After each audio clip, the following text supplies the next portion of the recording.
అధిక వడ్డీ ఆశ చూపి సీనియర్ సిటిజన్లను మోసం చేసిన ధన్వంతరి ఫౌండేషన్ ఇంటర్నేషనల్ ట్రస్ట్ బాధితులు హైదరాబాద్ సిసిఎస్ బోర్డుకు పాలాభిషేకం చేశారు. సుమారు 4,000 మంది బాధితుల నుంచి 516 కోట్ల డిపాజిట్లు సేకరించి వారిని సంస్థ మోసం చేసింది. ఈ కేసులో సంస్థ ఆస్తులు జప్తు చేయాలని హైకోర్టు ఆదేశించడంతో బాధితులు హర్షం వ్యక్తం చేశారు. ఈ కేసు దర్యాప్తులో సిసిఎస్ పోలీసులు తమ పక్షాన్ని నిలిచినందువల్లే తమకు న్యాయం జరిగిందని తెలిపారు.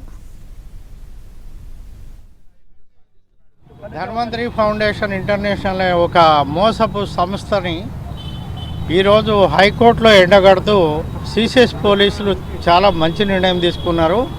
అనేకమైన డాక్యుమెంట్లని కోర్టులో ప్రొడ్యూస్ చేసి ధన్వంతరి ఫౌండేషన్ ఇంటర్నేషనల్ అనే ఒక ట్రస్టుని వ్యాపారంగా మార్చేసిన పందంగి కమలాకర్ శర్మ అండ్ పందంగి జయశ్రీ అండ్ 5 మంది లేడీ డైరెక్టర్లని అందు చూసి ఈరోజు వాళ్ళందరికీ కనువిప్పగలిగేలా మొత్తం ఆస్తుల్ని వేలం వేసి బాధితులందరికీ 4,000 మంది పైగా బాధితులు ఉన్నారు.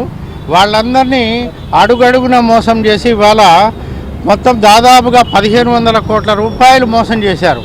వాళ్ళకి ఈరోజు మేమందరం కూడా అందరి తరఫున గిరిప్రసాద్ శర్మ నేను కన్వీనర్గా నేను కృతజ్ఞతలు తెలియజేస్తున్నాను.